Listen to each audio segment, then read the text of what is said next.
Welcome to the Kill Count, where we tally up the victims in all our favorite horror movies. I'm James A. Janice, and today we're looking at Final Destination 2, released in 2003. With James Wong and Glenn Morgan preoccupied with other projects like Jet Li's The One and Crispin Glover's Rat-tastic Willard, New Line Cinema had to put together a new crew, sticking stunt coordinator David Ellis in the director's chair and giving screenwriting duties to a pair of new writers who would go on to make that crazy Butterfly Effect movie with Ashton Kutcher. That shakeup at the top may sound like a recipe for disaster, but Final Destination 2 is actually a worthy sequel that successfully builds upon the first movie and, in some ways, is even an improvement. Although Death's mechanisms are still a bit Byzantine, Final Destination 2 burns off some of the frayed ends of the first movie, like feely connections between characters, and leaves things just a little more clear. And speaking of clear, Ali Larter returns to help the new cast of characters navigate through Death's traps. Tony Todd also returns in another creepy cameo, but for reasons that are still disputed, Devon Sawa did not return, and so Alex Browning's fate is relegated to an off-screen death that took place between the two films. For the most part, Final Destination 2 sticks to the same format of the first film, but what's notable is that the sequel is much more graphic, not only when it comes to the Rube Goldberg deaths, but also in the prognosticated disaster that kicks things off in the first place. The best thing about these gorier kills is that they were all done using practical effects, and thanks to a special feature on the Blu-ray, I'll get to tell you all about them as they happen. How many people will Death track down and run roughshod over in this movie? Let's find out and get to the kills. The movie begins with a news report marking the one-year anniversary of Flight 180's explosion. By now, the story of its survivors and their systematic deaths is well known, allowing the characters in this universe to figure out the plot of this franchise. Death has this grand design. And Death's also got a sexy voice that you can use as an alarm clock. Our sleepy protagonist here, Kimberly Corman, has apparently set her death clock for 108, subtle, just so she can wake up and watch a standard death creepy harbinger. Because in the end, no one can escape death. Thanks, Pixel Pete. Yo Pixel's looking nice today. The next day, Kimberly is leaving her recently widowered father in New York for a spring break trip to Florida, alongside her good friend Shayna, who is not the best person to have around parents. Can we go get the guys? I'm getting horny. The guys that Shayna's horny for are Dano and Frankie, two jerks who laugh at a homeless woman when she spills her hard day's work. The kids pull onto a highway named Route 23, which is kind of a geographical goof. The real US 23 doesn't go anywhere near New York, and instead runs from Michigan down to Florida. I would actually take part of US 23 whenever I drove from my home in Metro Detroit to U of M in Ann Arbor. But this fictional Route 23 doesn't have an exit to Washtenaw Ave. Instead, it just has a bus full of high schoolers with a foreboding chant. Yeah, pile up and smoke their butts. Also, if you peep those letter jackets, you'll see that those kids are from Mount Abraham, the same school Alex and the others went to in the original. Spooky! Route 23 also features a bit of gratuitous nudity, which feels weird coming off the original since, aside from Alex's Penthouse magazine, it wasn't even close to being a booby kind of movie. Rest of the franchise, though, pretty booby. We don't spend as much expository time with Kimberly and co. as we did with Alex and his classmates, but it's long enough to evaluate their acting, and it is not good. Oh yeah, that's real responsible.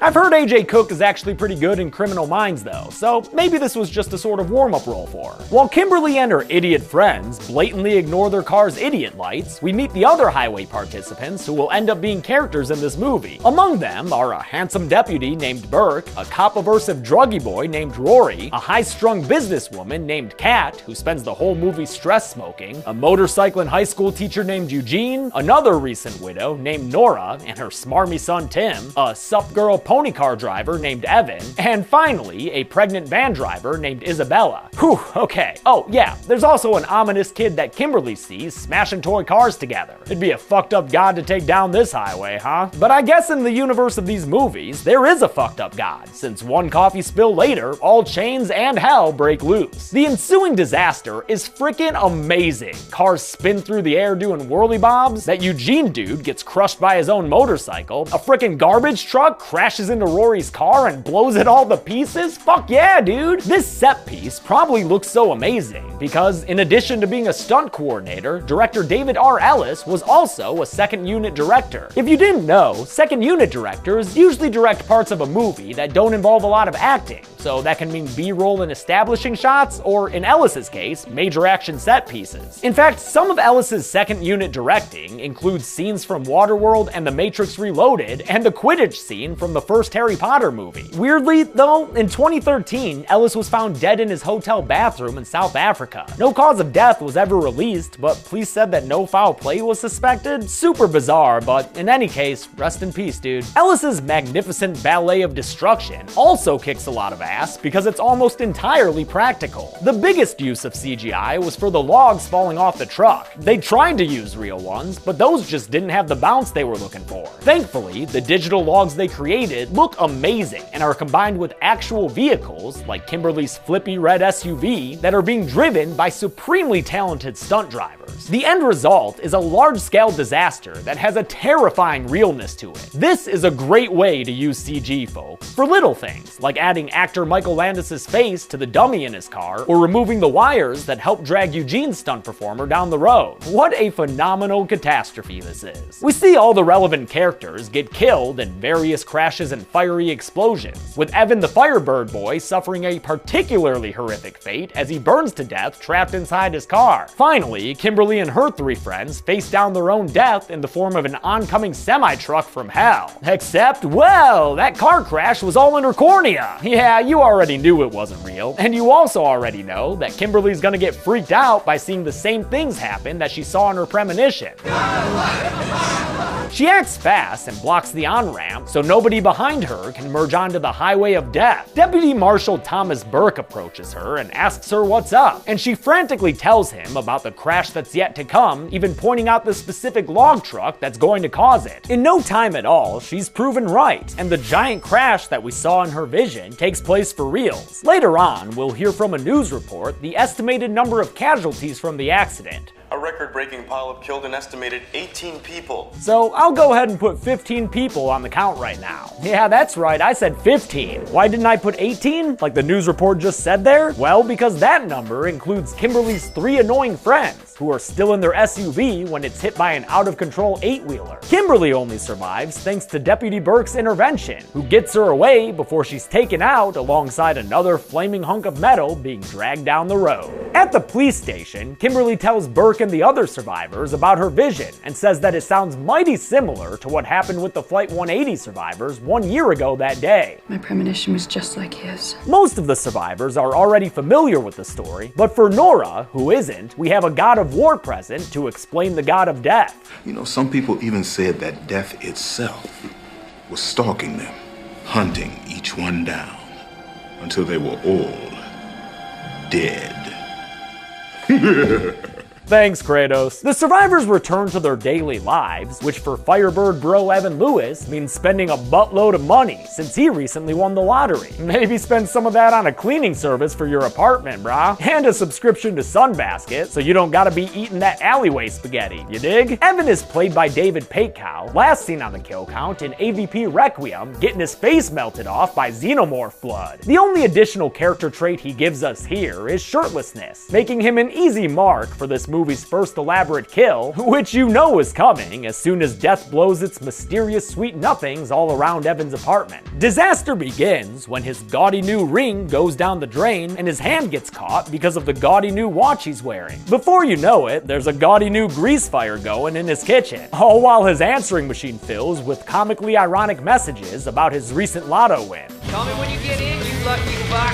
He actually manages to escape the drain, and even though Death tries to shut him inside his apartment, he breaks out a window and uses his fire escape to, you know, escape the fire. And that's what they're there for. But his earlier waste of food ends up knocking him to the ground, and Death finally catches up to him when a ladder falls down through his eye. For this kill, special effects makeup artist Bill Terazakis, who actually got his start as an assistant working on Jason Takes Manhattan, combined 2 separate shots. One of actor David Patecow reacting reacting to the death, and another of the latter going through a dummy head filled with all sorts of disgusting stuff like raw ground beef and olive oil. The effect looks a tiny bit weird, but it's still a kill that's plenty memorable. Evan's death winds up on the news that night, which all the other survivors just so happen to be watching, some with wine, others with less relaxing psychoactives. And the report gets all of them pretty worried, like camera push-in worried. It doesn't keep Tim from reading Stephen King novels before bed though. Tim is a weird fucking character to me, man. He's written and acted like an adolescent or younger, even though actor James Kirk is very obviously at least of driving age. Now, why is this kid being tucked in at night by his mom when he looks like he'd be the bully in a Disney Channel show? Meanwhile, Kimberly has taken to researching the Flight 180 survivors and discovers that Clear Rivers voluntarily checked herself into a psychiatric facility called the Stony Brook Institution. And if Stony Brook looks familiar to you, it's because the building is the same one used for the psych ward that Laurie Strode was in at the beginning of Halloween Resurrection. You know, when they had Michael Killer. Thank God that movie's been retconned away. Kimberly uses her 2003 web browsing skills to get some MapQuest directions to Stony Brook, then goes there and agrees to hand over anything on her person that might even so much as suggest danger. Is she dangerous or something?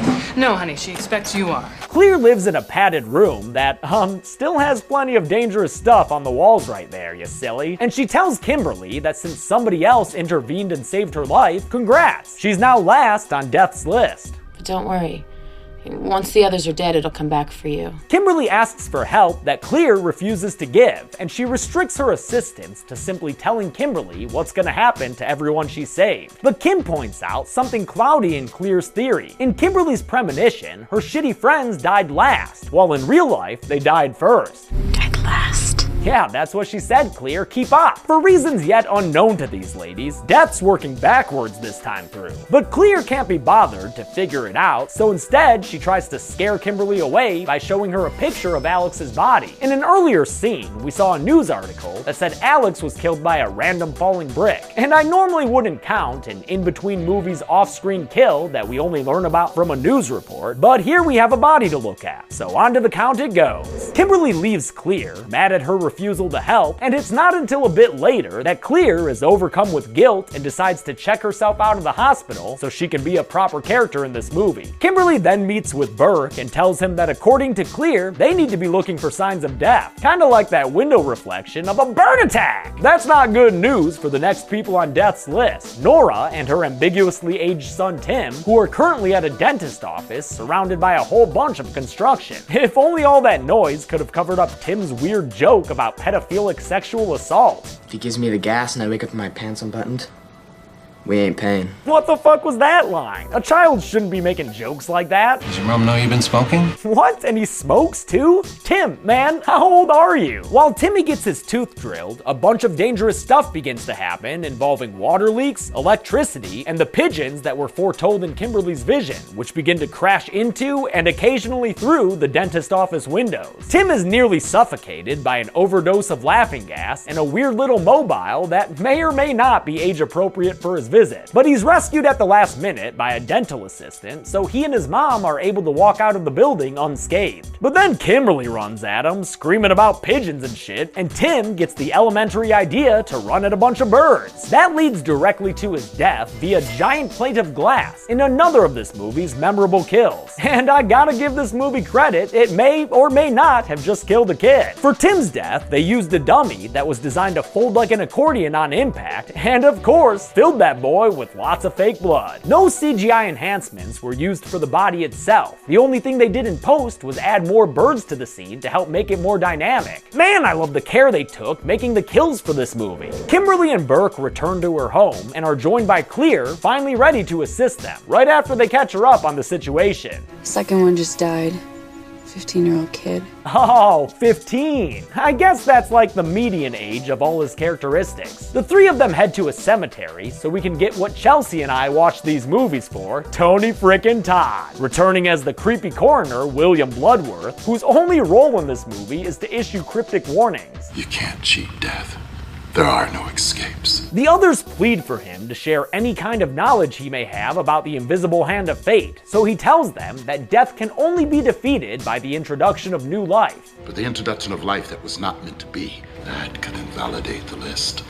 force death to start anew. Thanks for that glorified cameo, Mr. Todd. As always, you the fucking best. Kimberly experiences another mini vision of death, this time of someone drowning in an underwater van crash. They remember that there was a pregnant woman in a van on Route 23 and figure that maybe her unborn baby is the new life Tony Todd was talking about. If she gives birth to a baby that would have died in that car crash, a brand new soul that was never part of Death's design. It throws the whole list out of whack and we start over with a clean slate. Yeah, no, that makes sense, but can we talk about Burke's reaction to Clear saying that a baby would have died in a car crash? if she gives birth to a baby that would have died in that car crash. That's gotta be the most honest instance of acting in this entire franchise. Just woof.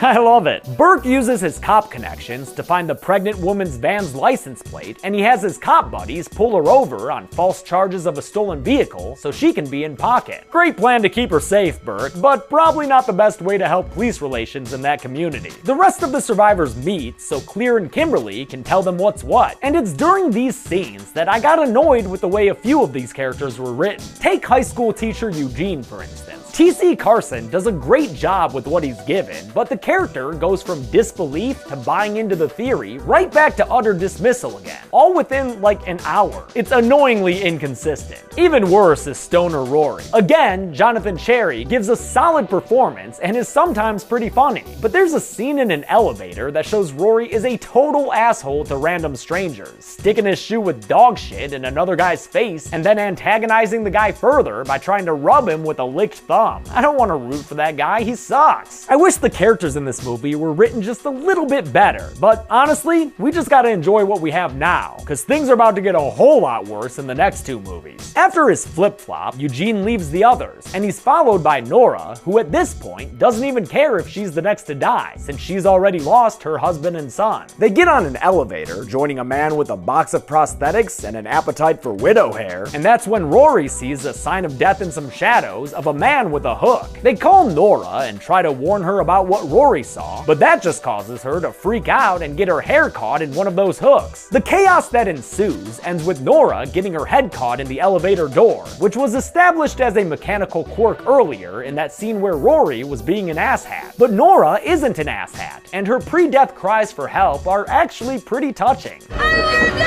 Death don't care what Nora wants, and she's killed when the elevator persists in being an elevator and cuts her head off between floors. For this death, they combined a shot of the elevator with one of a stunt woman wearing a green hood, resulting in a headless body that they then enhanced with some digital blood. Eugene is left inside the elevator with Nora's decapitated head, and that freaks him out so much that he runs back to the others and pulls a gun on Burke? That escalated quickly. Then he goes ahead and turns the gun around on himself, yelling at Death that he's the only one in charge of his life. But when he pulls the trigger, he gets an empty clip, and although he tries to shoot himself 6 times, none of the shots go off, even though the gun is fully loaded. Looks like these motherfuckers gonna die in the order Death wants them to, and there ain't about to be no line skipping. Their only hope to escape Death's plan is for Isabella's baby to be born, so it's a good thing her water breaks while she's waiting inside that jail cell. Yeah, you better get those keys, dude. It's baby time. It's baby time. On their way to the hospital to make sure Isabella has her baby, the remaining survivors discover that they've all cheated Death before. Eugene was almost the victim of a fatal school stabbing, Burke narrowly avoided a shootout that killed his partner, and that businesswoman Kat avoided a lethal gas leak at a business conference she was supposed to be at. And why wasn't she there? The bus I was on splattered some girl all over the road. Yo, hold the fucking phone. A girl splattering bus? I think I know just the bus you're talking about, lady. So if Terry had died on Flight 180 like she was supposed to, Kat would have made it to that conference and died in the gas leak. And turns out that Eugene missed the stabbing because he was transferred to another school to replace Valerie Luton, who was also supposed to have died at a different time. Burke avoided that shootout because he was busy scraping up Billy's headless body, and Rory adds that he avoided a major building collapse in France when he got distracted at a Parisian cafe by Carter getting killed by that falling sign. All that leaves is Kimberly, who says she would have been killed in the mugging that took her mom's life had she not been distracted by a news report talking about Todd's apparent suicide. When we got off Flight 180, it didn't just change our lives. If you had never gotten off the plane, we wouldn't be alive in the first place. This extra layer of complexity is apparently the reason Death is working backwards this time, since it's trying to tie up all the loose ends left by Alex Browning's pre-flight premonition. It's maybe a little overcomplicated, but I think it's a fun way to link it back to the first movie. The SUV of survivors experiences a sudden tire blowout that spins them out into a crash into a bunch of PVC pipes stacked up at a farm. No one is killed immediately in the crash, but it does leave Kat pinned to her seat by a log, and Eugene in even worse condition, barely able to breathe thanks to some holes in his torso. A farm boy named Brian tries to help Kat out of the car, but to no avail, and she's forced to just sit there and wait while Eugene is put inside an ambulance to be taken to the hospital. Oh, watch it now, Brian. Wouldn't want to get crushed by that news van arriving hot on the scene. Good intervention there, Rory. Rescue workers try to free Kat from her driver's side circumstances, and when she asks them to keep it down a bit, they respond with some snark. I'll just put it on quiet mode. That would be good. Quiet mode or murder mode, mofo? Because from where I'm standing, I think you just killed Kat, brah. That's like the opposite of what you were trying to do. This relatively simple kill was done using both a dummy made in the likeness of actor Keegan Connor Tracy and a prosthetic forehead on her real head. It was also co-screenwriter Eric Bress's favorite kill. The more you know. Kat's ever-present cigarette falls from her hand and rolls into a trail of gasoline that had leaked out from that news van after it got punctured by a rock. When the fire catches up to the gas tank, it explodes, sending a barbed wire fence through the air and through Rory, cutting him all to pieces that fall apart in another effect that was shockingly done without CGI. A couple of separate body pieces were constructed and pulled apart in front of a green screen, with the only digital effects being some of the blood and guts that they added. Sure, Rory kinda looks like a couple of kids inside a trench coat before he dies, but I still love the ingenuity they used to make this kill happen. Kimberly, Clear, and Burke continue on to the hospital to make sure Isabella has that baby. On the way there, Kimberly has a vision that she interprets to mean a doctor named Kalarjan is going to strangle Isabella to death? Okay, that's weird. A doctor wouldn't just strangle someone to death. And besides, why would death work through a person when it can just close vents and detach medical equipment like it's doing to Eugene in the very same hospital a few rooms over? When the main trio finally gets there, Clear goes looking for Eugene while Kimberly and Burke try to intercept that Kalarjan doctor so she won't kill Isabella, which again is a crazy thing to suspect, especially since Isabella ends up delivering the baby just fine. It's a boy. A what? It's a boy!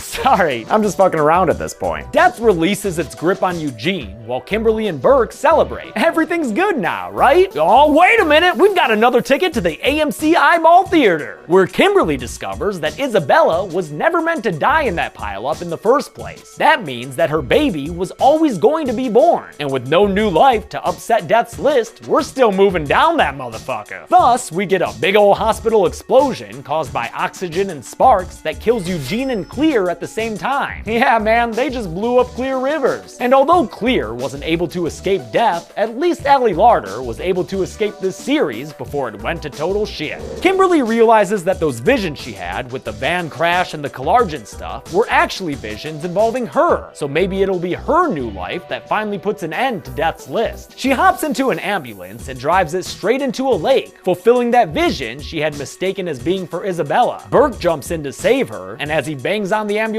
window, Kimberly closes her eyes and has flashbacks to all the shitty characters she watched come and go in this movie. When she comes to, she lives out her vision of Dr. Kalarjan attending to her with a flatline on the heart rate monitor. But Kalarjan wasn't killing her, she was bringing her back to life. Kimberly technically died for a minute there, and after being resuscitated, she technically has a new life, meaning Death technically has to call it quits. At least that's their sunny understanding of the situation. And that's worth celebrating, which Kimberly and Burke do with her dad, that Brian kid, and his parents a few months later. During the meal, they hear about how Brian was almost hit by a news van before Rory intervened and saved his life. Uh-oh, does that mean...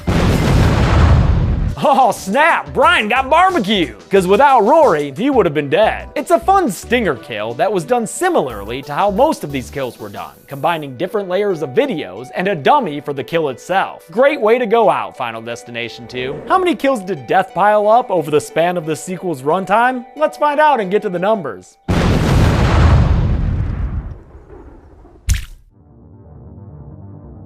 27 people died in Final Destination, which is weirdly kind of a low number for these movies.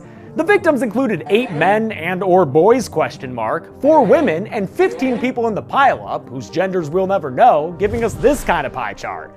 With a runtime of a cool 90 minutes, that left us with a kill on average every 3.3 repeating minutes. The Golden Chainsaw for coolest kill has loads of options, but I'll go with Rory's trifurcation. Usually, that kind of kill is done with CGI, and I really appreciate the efforts they took to make it practical. Dull Machete for lamest kill will go to Alex Browning. He was the main character in the first movie, and he dies off screen before this one? And what, by a random brick? Alex Browning was more careful than that. And for the Final Destination movies, I'm handing out the Primo Premonition, which goes to the coolest kill that happens in a vision, but not in real life. This time, I'll give it to Deputy Thomas Burke, the kill that kicked things off. It's so graphic and badass, and it's a great start to that memorable sequence of destruction. And that's it. Final Destination 2 came out in 2003 and is the lowest grossing film of the franchise, which is a damn shame since I think it's one of the better installments.